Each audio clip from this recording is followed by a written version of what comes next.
இந்த மாலை வேளையிலே கர்த்தராகிய இயேசு கிறிஸ்துவின் நாமத்தில் தமிழ் சுவிசேஷ கூட்டத்துக்காக உங்களை வரவேற்கின்றோம்.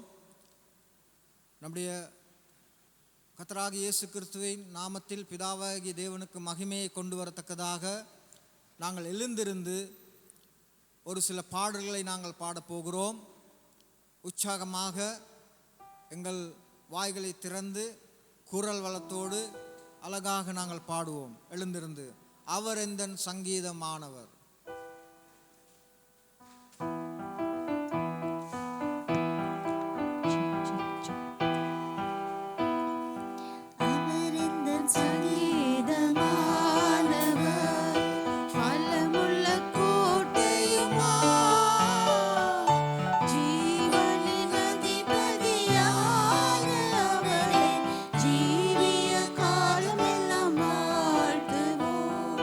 ஜீவனின்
ஜெபம் செய்து கர்த்தருடைய கருத்தில் இந்த கூட்டத்தை நாங்கள் கொடுக்கிறோம். சகோதரன் குமார் அவர்கள் வந்து குமார் என்றால் நம்ம ஆனந்தகுமார் சகோதரன் வந்து ஜெபம் செய்வார். இரக்கத்தில் ஐஸ்வர்யமுள்ள அன்பான பிதாவே, இந்த மாலை வேளையிலே உம்முடைய திருக்குமாரனாகிய இயேசு கிறிஸ்துவின் பாடுகள் எங்களுக்காக அவர் மரித்து உயிர்த்தெழுந்து எங்களுக்காக பரிந்து பேசும் தேவனாயிருக்கிறார். அவரை நாங்கள் அறியவும் இந்த நாளிலே இது சுவிசேஷ கூட்டமாக இருப்பதால் இதை நாங்கள் உம்முடைய கரத்திலே ஒப்பு கொடுக்கிறோம். இந்த நாளிலே கொடுக்கப்படும் செய்திகளுக்காகவும் பாடப்படும் அழகான கருத்துள்ள பாடல்கள் எங்கள் சொந்த பாஷையிலே பாட எங்களுக்கு தந்த கிருபைக்காகவும் அதே நேரம் செய்திக்கு கடந்து செல்லும் போது அது செய்தியிலே நீர் எங்களோடு தனிப்பட்ட முறையிலே பேச வேண்டும் என்று வேண்டுகிறோம். நாங்கள் விசுவாசிகளாக ஒன்றாக கூடியிருந்தாலும் உம்மை அறியாதவர்களும் எங்கள் மத்தியிலும் இருக்கலாம். அதே நேரம் இந்த செய்தி பல காலத்துக்கு பிறகும் பிற்காலத்திலே ஆன்லைன் மூலமாக கேட்க இருக்கும் ஒவ்வொரு பேருக்காகவும் நாங்கள் வேண்டி நிற்கிறோம். அவர்கள் இந்த செய்திகள் மூலமாக தொடப்படும் என்று வேண்டுகிறோம். செய்தியை கொண்டு வரும் தாசனை உம்முடைய பரிசுத்த ஆவியினாலே நிரப்பி அவர் ஆயத்தப்படுத்தி வந்த காரியங்களை எங்கள் உள்ளங்களுக்கு தகுந்ததாக நீர் எங்களுக்கு தர வேண்டும். எங்களுடைய தேவைகளை அதன் மூலம் சந்திக்கப்பட வேண்டும் என்று வேண்டுகிறோம். இங்கே இருக்கும் ஒவ்வொருவரையும் நீர் ஆசீர்வதித்தாலும் இவர்களுடைய குடும்பங்களையும் நீர் ஆசீர்வதிக்க வேண்டும் என்று வேண்டுகிறோம். சபையாரையும் இந்த வேளையிலே விசேஷமாக நினைவு கூறுகிறோம். இந்த நாள் ஒரு சந்தோஷமான நாளாக இந்த நாளிலே நாங்கள் ஒன்றாக ஐக்கியப்பட தந்ததுக்காக விசேஷமாக உமக்கு நன்றி செலுத்துகிறோம். எல்லாம் இயேசு கிறிஸ்து நாமத்தில் வேண்டுகிறோம். ஆமீன். நன்றி சகோதரனே. நாங்கள் இன்னும் ஒரு பாடலை பாடுவோம். அடைக்கலமே உமது அடிமை நானே, இருந்த வண்ணமாக எங்கள் கரங்களை தட்டி பாடப்போகிறோம். நான் இருந்த வண்ணமாக என்று சொன்னது உங்கள் கரங்களை தட்டுவதற்காக உங்களுக்கு செய்கிற உதவியாக. அதனால் இருந்த வண்ணமாக நாங்கள் பாடலை பாடும். தயவு செய்து கொஞ்சம் முன்னாடி வந்து அமருங்களா, வாருங்களா. நான் நினைக்கிறேன் என்னுடைய வார்த்தைக்கு நீங்கள் மரியாதை கொடுப்பீங்க அப்படின்னு நான் நினைக்கிறேன். தயவு செய்து கொஞ்சம் வந்து முன்னாடி வந்து அமர்ந்து கொள்ளுங்கள். உங்களை பார்க்குறது கொஞ்சம் கஷ்டமாக இருக்குது. உங்கள் முகத்தெல்லாம் பார்க்குறேன். கொஞ்சம் முன்னாடி வாங்க. ஸ்தோத்திரம். இருந்த வண்ணமாக கரங்களை தட்டி அடைக்கலமே உமது அடிமை நான்.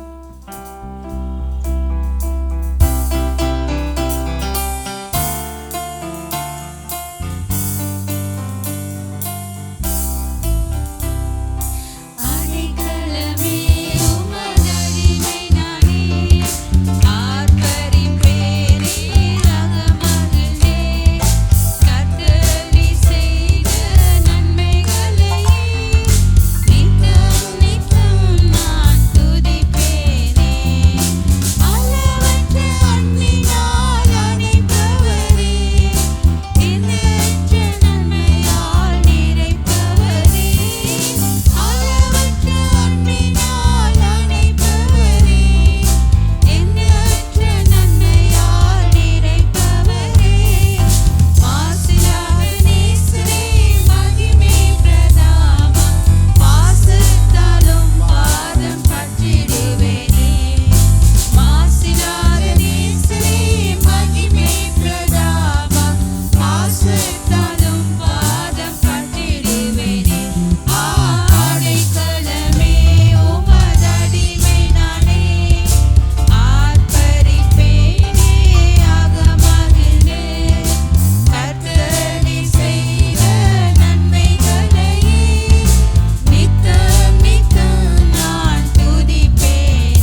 சந்தோஷமாக இருக்குது.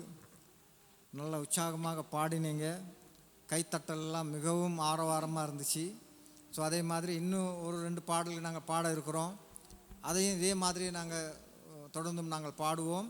ஒரு பல்லவி பாட போகிறோம். இந்த பல்லவிக்கு பிறகு ஒரு விசேஷித்த பாடலை நாங்கள் கேட்க போகிறோம். கர்த்தருடைய நாமத்துக்கு மகிமையாக ஒரு சகோதரி வந்து ஒரு பாடலை பாடுவாங்க. நாங்கள் இந்த பல்லவியை நாங்கள் பாடிட்டு பிறகு நாங்கள் அமர்ந்திருந்து அந்த பாடலை கேட்போம். அதுக்காக நாங்கள் இந்த பல்லவியை எழுந்திருந்து நாங்கள் பாடுவோம்.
நாங்கள் ஒரு விசேஷித்த பாடலுக்கு இசை கொடுக்கிறோம்.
சகோதரியே, அருமையான பாடல். ஆதி காலத்திலே இந்த பாடல் எங்களை ஆவிக்குரிய ரீதியாக நடத்துவதற்கும் காரணமாக இருந்த ஒரு பாடல், ஒரு அருமையான பாடல். நாங்கள் இன்னும் ஒரு பாடலை பாடப்போகிறோம். தேவ செய்தியை கடந்து போவதற்கு முன்பு நாம் ஒரு பல்லவியை நாம் பாடணும் அல்லவா? இந்த அகிலத்தையும் ஆகாயத்தையும் அதில் ஒரு விளக்கத்தை நான் சொல்ல விரும்புகிறேன். 1989 வருஷத்திலே கொழும்பு கோல்பேஸ் பிட்டனிலே ஒரு பெரிய ஆராதனை கூட்டம் நடந்தது. இலங்கையில் இருந்த ஒரு மிகப்பெரிய ஊழியக்காரர் காலத்திலே அந்த கூட்டத்தை ஏற்பாடு செய்திருந்தார். ஜனாதிபதி பிரேமதாஸ் அவர்கள் இருக்கும் பொழுது அவரிடத்தில் போயிட்டு அந்த அனுமதியை பெற்றுக்கொண்டு இந்த கோல்பேஸ் பிட்டனில் என்னை ஒருவர் அழைத்திருந்தார். அந்த கூட்டத்துக்கு நான் போயிருந்தேன். ஆயிரக்கணக்கான மக்கள் கோல்பேஸ் பிட்டனிலே கூடியிருந்தார்கள். இந்த பாடல் தான், இந்த பல்லவி தான் பாடப்பட்டது கூட்டம் ஆரம்பத்திலிருந்து முடிவு வரைக்கும். வேறு பாடல்கள் ஒன்றுமே பாடப்படவில்லை. இந்த பாடல் மட்டும்தான் பாடப்பட்டது முழு நாளும் கூட்டத்தில். அது எத்தனையோ நாள் இருந்தது. நான் ஒரு நாள் கலந்து கொண்டேன். மிக பெரிய விதமான ஆசீர்வாதங்களை மக்கள் பெற்றுக்கொண்டார்கள். அப்படியாப்பட்ட பாடல் இந்த பல்லவி. இந்த பல்லவியை நாங்கள் பாடும் பொழுது அப்படியாப்பட்ட ஆசீர்வாதம் நமக்கும் இருக்க வேண்டும் என்கிற வாஞ்சையும் ஆசையும் நமக்கு இருக்க வேண்டும். எழுந்திருப்போம். செய்தி கடந்து செல்வதற்கு ஒரு பாடலை பாடுவோம். என்னை மறவா ஏசுநாதா.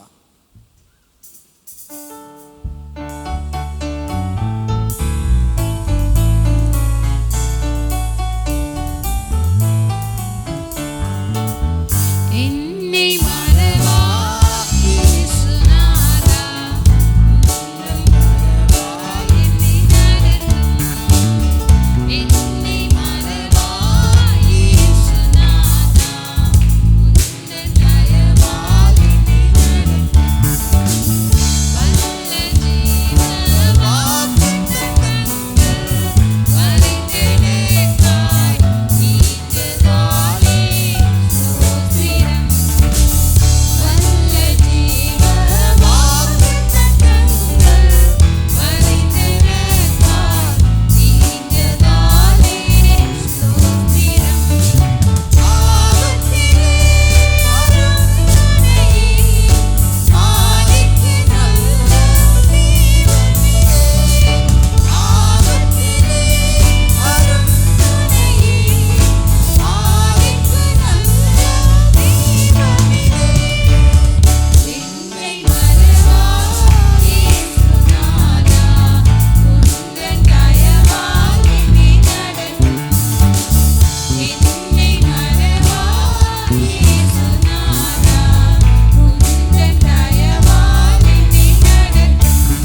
சகோதரன் கொண்டு வருவார்.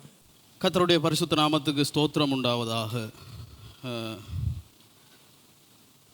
இன்றைய செய்திக்கு போகும்போதாக ஒரு வசனத்தை நம்ம வாசித்துவிட்டு செய்தி கடந்து செல்வோம். பேதுரு எழுதின முதலாவது நிருபத்திலே 1வது அதிகாரம் 8வது வசனம். அவரை நீங்கள் காணாமல் இருந்தும் அவரிடத்தில் அன்பு கூறுகிறீர்கள். இப்பொழுது அவரை தரிசியாமல் இருந்தும் அவரிடத்தில் விசுவாசம் வைத்து சொல்லி முடியாததும் மகிமையினால் நிறைந்ததுமாயிருக்கிற சந்தோஷமுள்ளவர்களாய் களி கூர்ந்து. என்னை அளவுக்கு அதிகமாக நேசிக்கிறதான அன்பின் பரலோக தகப்பனே சுவாமி, என்னுடைய இருதயத்தின் தியானமும் என்னுடைய வாயின் வார்த்தைகளும் உமக்கு பிரியமுள்ளதாக இருப்பதாக ஆண்டவரே. அடியனை மறைத்து நீங்கள் பேசுங்க, நீங்கள் வெளிப்படும் ஆண்டவரே, நீர் மாத்திரம் மகிமைப்படும். எங்கள் ஆண்டவரும் இரட்சகருமாக இருக்கிற கர்த்தராகிய இயேசு கிறிஸ்துவின் நாமத்தினால் ஆமென். சொல்லி முடியாததும் மகிமையினால் நிறைந்ததுமாயிருக்கிற இந்த ஆனந்த சந்தோஷம், இதை குறித்துத்தான் நான் உங்களிடத்திலே கேள்வி கேட்கப் போகிறேன். நான் அறிந்திருக்கிறேன், இங்கே இருக்கிற அனைவரும் ரட்சிக்கப்பட்டிருப்பீர்கள், மனம் திரும்பினவர்களாய், தேவனை ஏற்றுக்கொண்டவர்களாய், ரட்சிப்பின் அனுபவத்தை பெற்றவர்களாய் இருப்பீர்கள் என்று சொல்லி நான் கர்த்தருக்குள் நான் விசுவசிக்கிறேன். அப்படி உங்களுக்குள் இந்த சொல்லி முடியாததும் இந்த மகிமையினால் நிறைந்ததுமாயிருக்கிற சந்தோஷம் ஒருவேளை இதை நீங்கள் அனுபவிக்காமல் இருந்தால், உங்களுக்கு அந்த நிச்சயம் இல்லாமல் இருந்தால், இந்த செய்தி உங்களுக்கானது தான். இதை நான் சொல்லுவதற்கான காரணம், ரட்சிக்கப்பட்டிருந்தாலும் கூட நம்மை நாமே ஆராய்ந்து நாம் பார்ப்போம். அதுக்காகத்தான் இந்த செய்தி. நான் ஒரு கேள்வி கேட்கிறேன். இந்த சொல்லி முடியாததும் மகிமையினால் நிறைந்ததுமாயிருக்கிற இந்த சந்தோஷத்தை நீங்கள் உடையவர்களாக இருக்கிறீர்களா? அதாவது தாகம் தீர்க்கப்பட்டிருக்கிறீர்களா? தாகம் என்பது வெறுமனே ஒரு சரீரப்பிரகாரமான தாகத்தை குறித்தது அல்ல. இது ஒவ்வொரு மனிதனுக்குள்ளும் இருக்கக்கூடிய ஆவிக்குரிய தாகமாக இருக்கிறது. அந்த தாகம் எங்கே இருந்து வருகிறது? இந்த உலகத்தில் நம்மை சுற்றி இருக்கிற ஒவ்வொருவரையும் பாருங்கள். அதிலையும் குறிப்பிட்ட ஒரு சில மற்ற மார்க்கத்தை சேர்ந்தவர்களாக இருக்கலாம், அவர்கள் மிகவும் தாகமுள்ளவர்களாக இருக்கிறார்கள். எங்கே இருந்து அந்த தாகம் வருகிறது? அது உள்ளான மனிதனுக்குள்ளாக இருந்து வெளிப்படுகிற தாகமாக இருக்கிறது.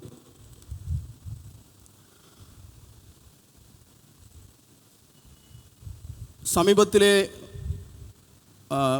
முகநூலில் ஒரு வீடியோவை பார்த்திருந்தேன். ஒரு இந்து பூசாரி, எங்களுடைய அண்டை தேசத்தில் இருக்கக்கூடிய ஒரு இந்து பூசாரி, ஒரு ஆள். அவர் எத்தனையோ வருட காலமாக அவர் நின்ற நிலைமையிலேயே, அவர் 24 மணி நேரம் நின்ற நிலைமையிலேயே தேவனை, அதாவது பரம்பொருளை அடைய வேணும், நான் ஆத்தும ரட்சிப்பை அடைய வேணும் என்று சொல்லி ஒரு தாகத்தோடு கூட அவர் 24 மணி நேரமும் எத்தனையோ வருட காலமாக நின்ற நிலைமையிலே இருக்கிறதை நான் கண்டேன். அதை பார்த்து நான் ஆச்சரியப்பட்டேன். ஒரு மனிதனுக்குள்ள இப்படிப்பட்ட ஒரு தாகம், தேவனை அடைய வேணும் என்ற ஒரு தாகம், ஒரு வெறி இருக்குமே. ஆனால் அவர் எந்த அளவுக்கு அவர் ஒரு தாகம் உள்ளவராக இருப்பார். இன்னும் சிலரை பார்த்தா நடுங்குகிற குளிரிலே இமயமலையிலே போய் ஒரு உடுப்பு கூட இல்லாமல் அவர் நிர்வாணமாக அவங்க தியானம் பண்ணி கொண்டிருக்கிறாங்க. என்ன காரணம்? இந்த தாகமானது ஒரு மனிதனுக்குள் எப்படி வந்தது? தேவன் ஒரு மனிதனை உருவாக்கும் பொழுதே, தேவன் இந்த மனிதனை உலகத்திலே உருவாக்கும் பொழுதே இந்த தாகத்தோடு தான் தேவன் படைத்தார்.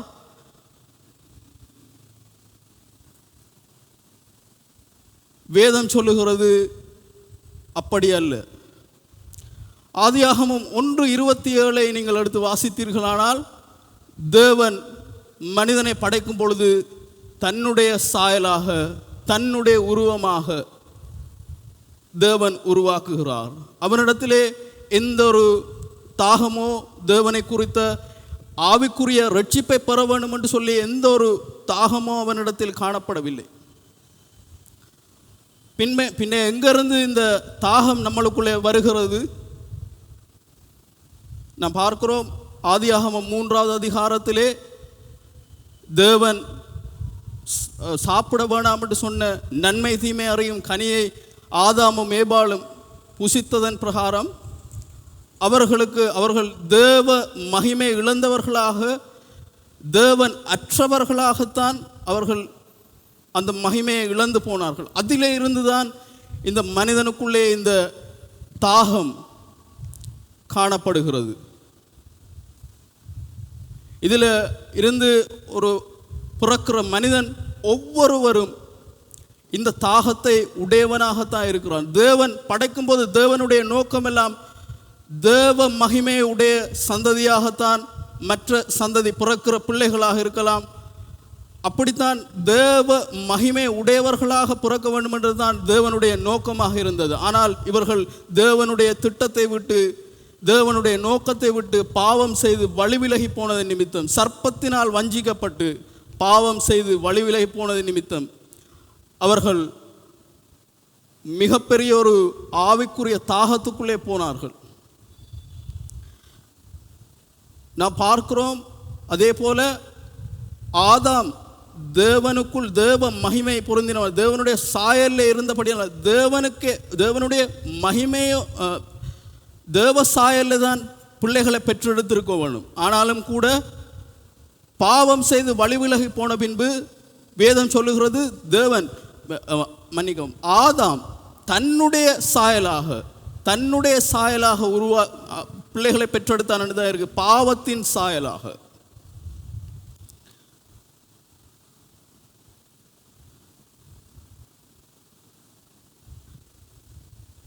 அதே போன்றுதான் நாம் இன்னொரு வேதத்தின் இன்னொரு பகுதியை நாம் தியானிக்க போகிறோம். இதே போன்ற ஆவிக்குரிய தாகமாக இருந்த ஒரு ஸ்திரீயினுடைய கதையைத்தான் நாம் பார்க்க போகிறோம். யோவான் எழுதின விசேஷம் 4வது அதிகாரம்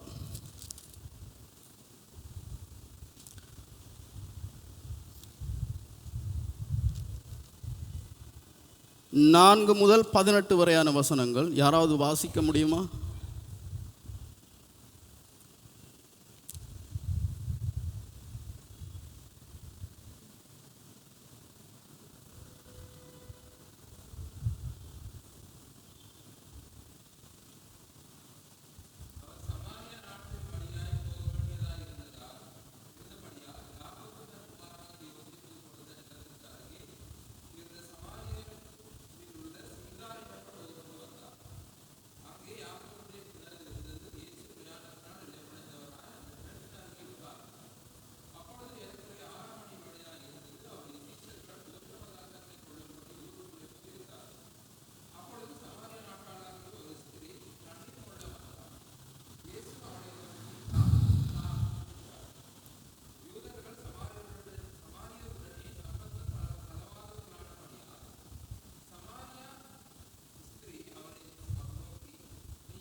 ஆம், அருமையான சகோதர சகோதரிகளே, நாம் வாசித்த இந்த பகுதியானது நமக்கு மிகவும் பரிச்சயமுள்ள பகுதியாக இருக்கிறது.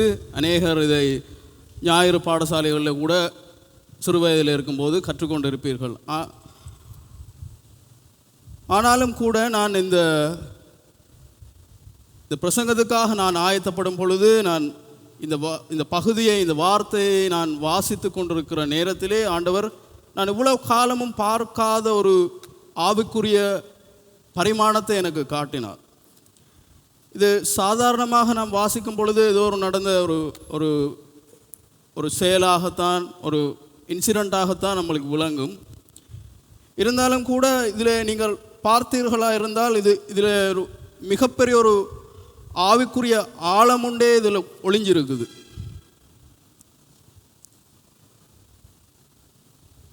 இதில் பார்த்தீர்களாக இருந்தால் இயேசு கிறிஸ்து அவர் தன்னுடைய ஊழியங்கள், ஞானஸ்தானம் கொடுக்குற ஊழியங்கள் எல்லாவற்றையும் முடித்து விட்டு தன்னுடைய சீஷர்களுக்கு மீதி ஒப்படைத்து விட்டு அவர் யூதேயாவை விட்டு மறுபடியும் கலிலேயாவுக்கு போனார் என்று சொல்லியிருக்கிறது. அவர் சாதாரணமாக யூதர்கள் எப்பொழுதுமே ஒரு சமாரியர்களுடைய எல்லை வழியாக அவர்கள் போக மாட்டார்கள். அவர்கள் எவ்வளவு தொலைவாக தூரமாக இருந்தாலும் அவர்கள் சுற்றித்தான் போவார்கள். இருந்தாலும் கூட இந்த கதையிலே வரக்கூடிய இந்த சமாரிய ஸ்திரீயினுடைய அவளை குறித்த தேவனுடைய திட்டம் இருந்தபடியினாலே அவர் நேரடியாக சமாரியர்களுடைய ஊருக்குள்ளே தான் அவர் போய் இருக்கிறார். இங்கே பாருங்கள், இதில் 6வது வசனத்திலே யாக்கோபினுடைய கிணறு என்று சொல்லப்படுகிற ஒரு வார்த்தை இருக்கிறது. இதிலே ஒரு வித்தியாசமான விளக்கத்தை எனக்கு ஆண்டவர் எனக்கு காண்பித்தார். யாக்கோபினுடைய கிணறு என்று சொல்வது இஸ்ரவேலினுடைய நியாயப்பிரமாணம் மற்றும் நியாயப்பிரமாணத்தினால் உண்டாகிற நீதியை குறிக்கிறதாக இருக்கிறது.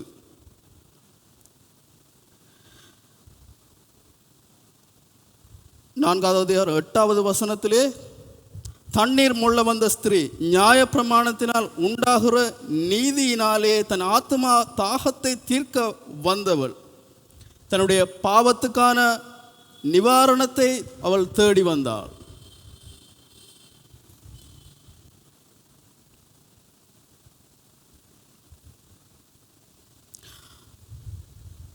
சகோதர சகோதரிகளே, இதிலே யாக்கோபினுடைய கிணறு என்று சொல்லப்படுகிறது இஸ்ரவேலுடைய ஒரு நியாயப்பிரமாணத்தை குறிக்கிறதாக இருக்கிறது.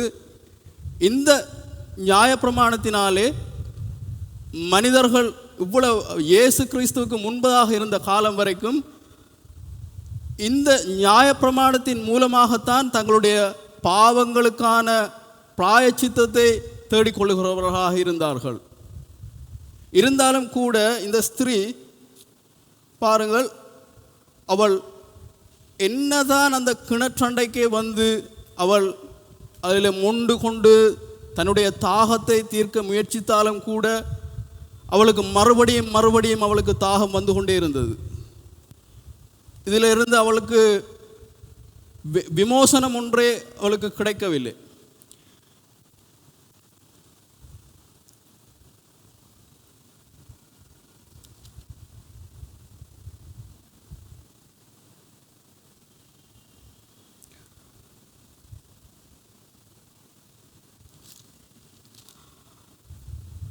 இதை அறிந்த கர்த்தராகிய இயேசு கிறிஸ்து இவள் இப்படிப்பட்ட ஒரு துர்ப்பாக்கியமான சூழ்நிலையிலே இவள் இருக்கிறாள் என்பதை அறிந்த தேவன்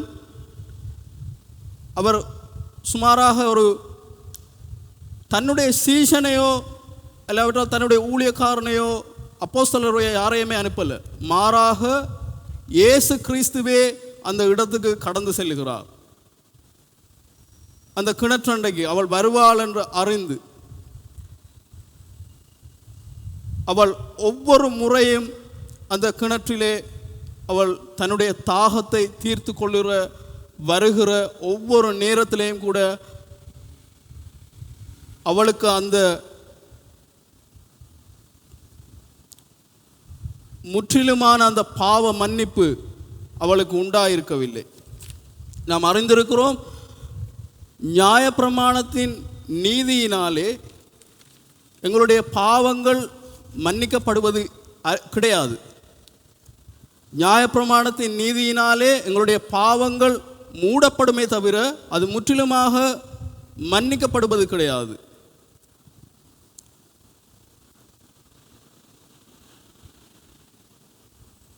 இருந்தாலும் கூட அவளால் நியாயப்பிரமாணத்தின் நீதியினாலே அவளால் தன்னுடைய தாகத்தை முற்றிலுமாக தீர்த்துவிட முடியவில்லை. 11வது வசனத்தை பார்த்தீர்களானால், அப்படியே இயேசு கிறிஸ்து அவளை சந்தித்து எனக்கு தாகத்துக்கு தா என்று சொல்லி கேட்கிறார். அது வெறுமனே அவர் தாகத்துக்கு கேட்டவராக எனக்கண்டா அப்படி விளங்கவில்லை. இருந்தாலும் கூட அவளுடைய ஆத்ம தாகத்தை தான் தீர்க்க வேண்டும், தேவனுடைய ஈவை அந்த ஸ்திரீக்கு கொடுக்க வேண்டும் என்று சொல்லித்தான் அப்படி செய்திருக்கிறார். இயேசு பார்த்தீங்கன்னா 10வது வசனத்திலே பார்த்தீர்களானால், இயேசு அவளுக்கு பிரதித்துவமாக தேவனுடைய ஈவையும் தாகத்துக்கு தா என்று உன்னிடத்தில் கேட்கிற இன்னார் என்று என்பதையும் அறிந்திருந்தாயானால் நீயே அவரிடத்தில் கேட்டிருப்பாய், அவர் உனக்கு ஜீவ தண்ணீரை கொடுத்திருப்பார் என்றார்.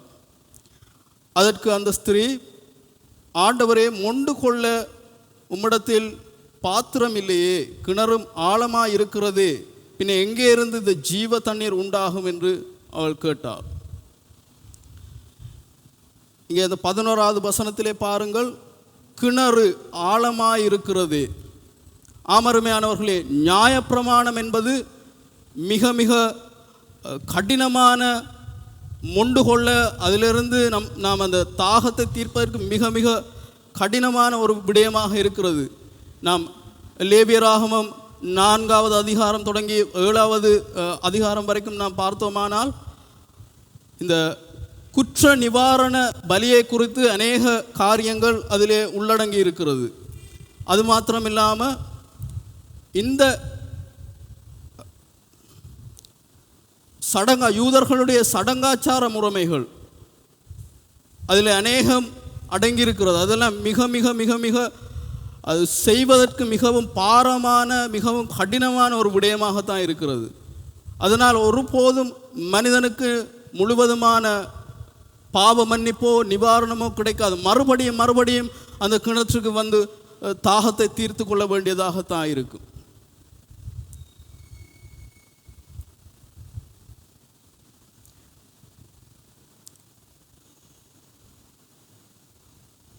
இதிலே பார்த்தீர்களானால், இயேசு கிறிஸ்து இவரை எதை குறிக்கிறவராக இதிலே இருக்கிறார் என்று சொன்னால், கிருபையின் பிரமாணம். யாக்கோபின் கிணறு என்பது நியாயப்பிரமாணத்தை குறிக்கிறதாக இருக்கிறது. இயேசு கிறிஸ்து கிருபையின் பிரமாணத்தை குறிக்கிறவராக இருக்கிறார்.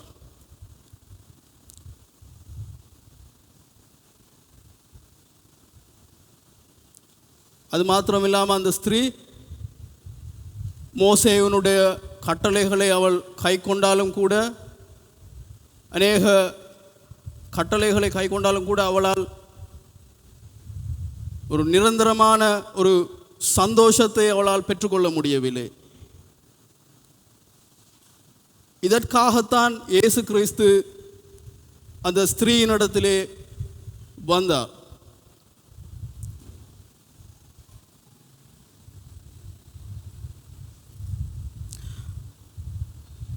பதிமூன்றாம் வசனத்திலே பாருங்கள், இயேசு அவளுக்கு பிரதியுத்தரமாக, இந்த தண்ணீரை குடிக்கிறவனுக்கு மறுபடியும் தாகம் உண்டாகும்.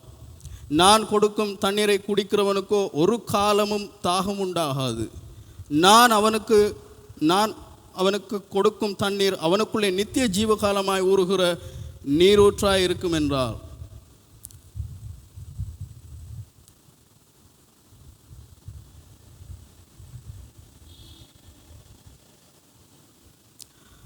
அந்த ஸ்திரீ அவரை நோக்கி, ஆண்டவரே, எனக்கு தாகம் உண்டாகாமலும் நான் இங்கே மொண்டு கொள்ள வராமல் இருக்கும்படி இந்த தண்ணீரை எனக்கு தர வேண்டும் என்றாள். நான் உங்களிடத்தில் ஒரு கேள்வியை கேட்கிறேன். உங்களுடைய தனிப்பட்ட ஆவிக்குரிய வாழ்க்கையிலேயே நீங்கள் நியாயப்பிரமாண கிறிஸ்தவர்களாகவா இருக்கிறீர்கள், எல்லாவற்றால் கிருபையின் பிரமாணத்துக்குள்ளே வந்த கிறிஸ்தவர்களாக இருக்கிறீர்கள்? நான் அநேகரோடு கூட நான் பேசியிருக்கிறேன், சில மற்ற சபையாக்களிடத்திலே கூட நான் பேசியிருக்கிறேன். அவர்கள் அநேகர் என்னிடத்திலே சொன்னது, நாங்கள் நியாயப்பிரமாணத்தை நாங்கள் விசுவசிக்கிறோம், அதன்படி நாங்கள் நடக்கிறோம் என்று அநேகர் சொல்கிறதை நான் கேள்விப்பட்டிருக்கிறேன். இருந்தாலும் அவர்கள் ஒன்றை விளங்கி கொள்ளவில்லை. இந்த 10 கற்பனைகளை கை கொள்ளுவதின் வாயிலாக எந்த மனுஷனுக்கும் ஒரு பரிசுத்தமானாக நீதிமானாக மாறிவிட முடியாது. அதுக்கான காரணம் என்னென்று சொன்னால், 10 கற்பனைகளில் ஒன்றை அவர் மீறினாலும் கூட மற்ற 9 கற்பனைகளையும் அவர் மீறினவனாக குற்றவாளியாகத்தான் அவன் இருப்பான். இதை தேவன் இந்த கற்பனைகளை மனிதனுக்கு எதற்காக கொடுத்தார் என்று கேட்டோமானால், தேவனுக்கு தெரியும் இந்த கற்பனைகளை ஒரு மனிதனால் ஒருபோதும் இதை முழுவதுமாக அப்படியே வாழ்நாள் முழுவதும் இதை அப்படியே நடைமுறைக்குள்ளே கொண்டு வர முடியாது, கட்டாயமாக அவன் மீறுவான் என்று சொல்லி தெரியும். இருந்தாலும் கூட அதை உணர்ந்தவனாக தேவனிடத்திலே சேர வேண்டும். இதை என்னால் கை கொள்ள முடியல ஆண்டவரே, எனக்கு இன்னொரு பிரமாணத்தை, எனக்கு கிருபையை தாங்க, நான் மறுபடியும் நான் உங்களிடத்தில் வாரேன், எனக்கு இதை மேற்கொள்றதுக்கு எனக்கு உதவி செய்யுங்க என்று சொல்லி கேட்கணும் என்று சொல்லித்தான் ஒவ்வொரு வருடத்திலையும் எதிர்பார்க்கிறவராக தேவன் இருக்கிறார். யோவான் 1:17 நீங்கள் வாசித்து பார்த்தீங்கன்னு சொன்னால், எப்படி எனில் நியாயப்பிரமாணம் மோசேயின் மூலமாய் கொடுக்கப்பட்டது, கிருபையின் சத்தியமும் இயேசு கிறிஸ்துவினால் உண்டாயின. நாம் இந்த கிருபையின் பிரமாணத்துக்கு உட்பட்டிருந்தால் இயேசு கிறிஸ்து அளிக்கிற அந்த ஜீவ தண்ணீரை உடையவர்களாக இருப்போம். சொல்லி முடியாததும் மகிமையினால் நிறைந்ததுமாய் இருக்கிற அந்த சந்தோஷத்தையும் நாம் உடையவர்களாக இருப்போம்.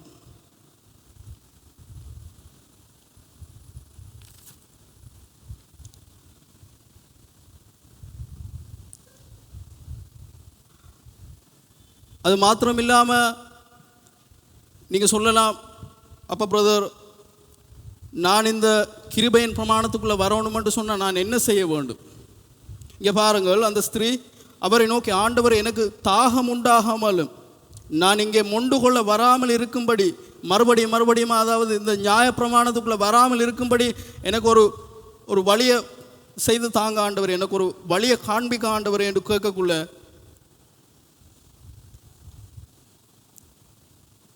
பாருங்க 16வது வசனத்திலே அவளை நோக்கி, நீ போய் உன் புருஷனை இங்கே அழைத்து கொண்டு வா என்றார். அதற்கு அந்த ஸ்திரீ, எனக்கு புருஷன் இல்லை என்றாள். இயேசு அவளை நோக்கி, எனக்கு புருஷன் இல்லை என்று நீ சொன்னது சரிதான் என்றாள். அதாவது ஒரு மனிதன் கிருபையின் பிரமாணத்துக்குள்ளே இயேசு கிறிஸ்துவினிடத்தில் வரணும் என்று சொன்னால், இயேசு கிறிஸ்து ஒரு ஆவிக்குரிய ஒரு சத்திர சிகிச்சையை செய்வார். அவன் செய்த ஒவ்வொரு பாவங்களையும் அவர் சுட்டி காண்பிக்கிறவராக இருப்பார். அவர் அதுக்கு ஒருபோதும் தயங்க மாட்டார். ஏனென்று சொன்னால், நாம் அறிந்திருக்கிறோம், இயேசு கிறிஸ்து ஒரு நல்ல பரம வைத்தியராக இருக்கிறார். நம்முடைய ஆவிக்குரிய வாழ்க்கையை எப்பயுமே கரிசனை உள்ளவராக இருக்கிறார். அவர் எப்பொழுதுமே ஒரு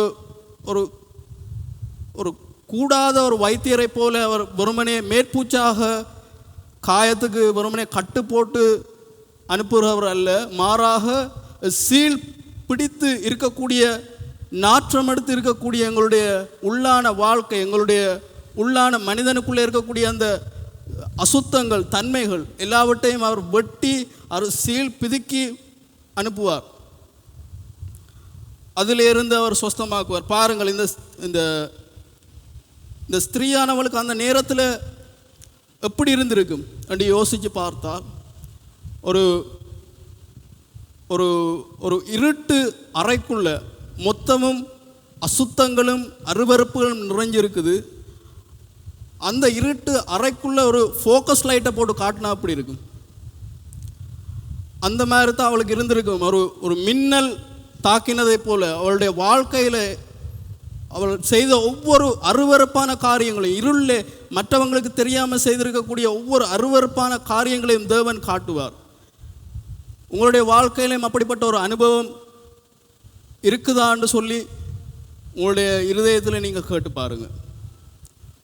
உங்களுடைய வாழ்க்கையில் அப்படிப்பட்ட ஒரு அனுபவம் உங்களுக்கு வராட்டி இன்றைக்கு தேவனிடத்தில் திரும்புங்கள். அப்பொழுது அவர் உங்களுக்குள்ளே இருக்கக்கூடிய குறைகளை, குற்றங்களை காண்பித்து அவர் அதிலிருந்து எங்களை மீட்டு ரட்சிக்கிறவராக இருப்பார். அதைத்தான் இயேசு கிறிஸ்து மிகவும் நேசிக்கிறவராக இருக்கிறார், விரும்புகிறவராக இருக்கிறார்.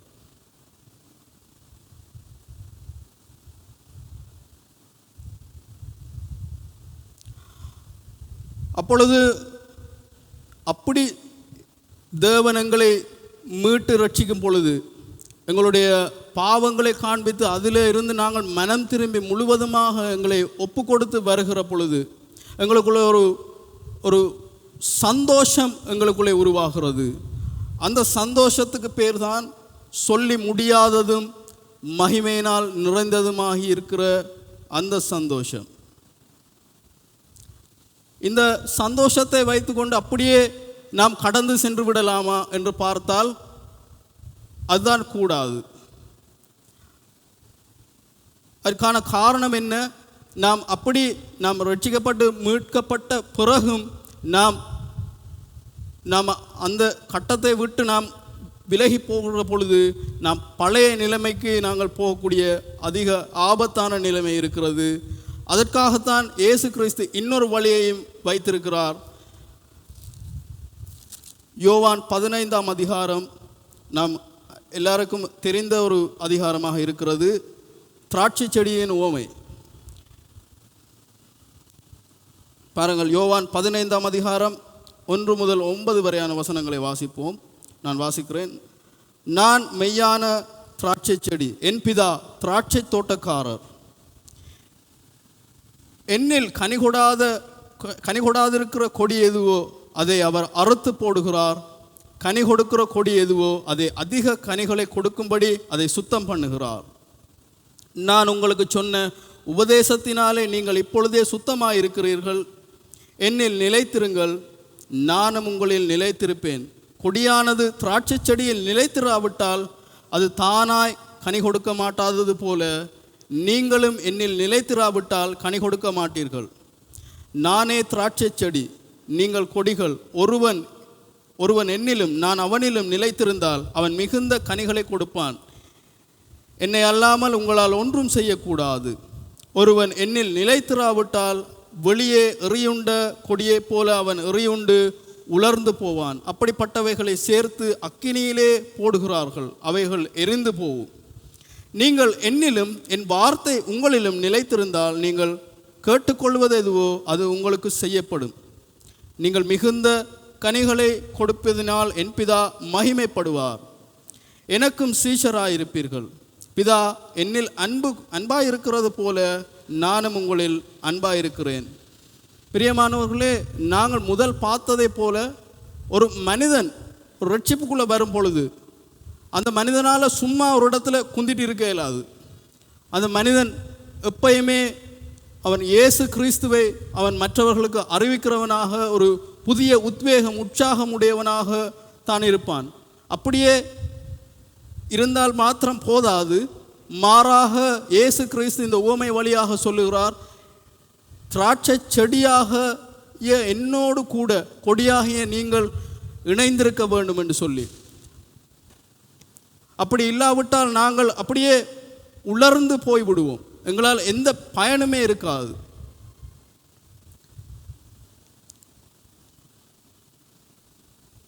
அது மாத்திரம் இல்லாமல் ஒரு சாதாரணமாக ஒரு விவசாய முறைமையின்படி ஒரு செடி ஒரு கொடி நல்ல கனி கொடுக்கணும் என்று சொன்னால் ஒரு நல்ல ஒரு இனத்தில் இருக்கக்கூடிய ஒரு செடியோடு தான் ஒட்ட வைப்பார்கள். அது ஒட்டு முறை என்று சொல்லுவாங்க. அப்பொழுது அது அந்த செடியானது முன்பு இருந்ததை விட அதிக கனிகளை கொடுக்கிறதாக இருக்கும். நற்கனிகள். இந்த நற்கனிகள் எங்களுடைய வாழ்க்கையில் இருக்கிறதா? இது ஒவ்வொரு தேவனை ஏற்றுக்கொண்ட ரட்சிக்கப்பட்டவன் என்று சொல்லக்கூடிய ஒவ்வொரு மனிதனும் எங்களிடத்தில் நாங்களே கேட்க வேண்டிய விடயம்தான். ஒவ்வொரு நாளும் கேட்க வேண்டிய விடயம்தான் இது. நான் நல்ல கனியை கொடுக்கிறவனாக இருக்கிறேனா என்று சொல்லி. அப்படியுமே ஒரு ரட்சிக்கப்பட்ட மனிதன் நற்கனிகளை ஆரம்பத்தில் கொடுக்கிறவனாகத்தான் இருப்பான். அதன் பின்பதாக பார்த்தீர்களானால் இன்னும் அதிக கனிகளை கொடுக்கும்படியாக அந்த செடியானது சுத்தம் செய்யப்படும். அதாவது சுத்தம் செய்யப்படுவது என்பது தமிழில் அது கொஞ்சம் அந்தளவுக்கு விளக்கமாக இல்லை. அது ஒரு சரியாக சொல்ல போனால் கவ்வாத்து பண்ணுறது என்று தான் சொல்லுவாங்க. இந்த காரியம் ஒவ்வொரு கிறிஸ்தவனுடைய வாழ்க்கையிலையும் நடந்திருக்க வேண்டும். ஒவ்வொரு கட்டத்தில் தேவன் ஒரு மனிதன் ரட்சிக்கப்பட்டு வரும்பொழுது அந்த மனிதனிடத்திலிருந்து அநேகரை பிரிப்பான். அது குடும்பமாக இருக்கலாம், அநேக நண்பர்களாக இருக்கலாம், அவர்கள் நல்ல நண்பர்களாக இருக்கலாம், தீய நண்பர்களாகவும் இருக்கலாம். வேலை செய்கிற இடங்களிலே சிலரை எங்களை விட்டு பிரிப்பார். எங்களுடைய உறவுகளிலே, எங்களுடைய சொந்தங்களிலே அநேக பிரிவினைகள் உண்டாகும். இதை எங்களால் தான் வருகுதுன்னு சொல்லி நீங்கள் நினைக்கக்கூடாது. மாறாக அதிக கனியை கொடுக்கும்படிக்காக தேவன் தான் இதை செய்கிறவராக இருக்கிறார்.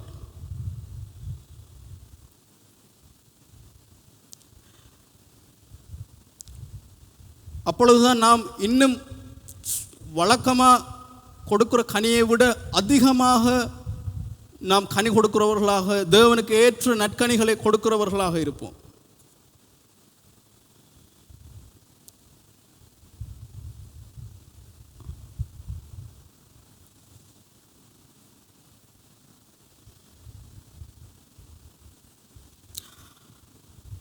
ஆகவே இந்த காரியங்களை நம்முடைய மனதிலே வைத்து இதை தியானிப்போம்.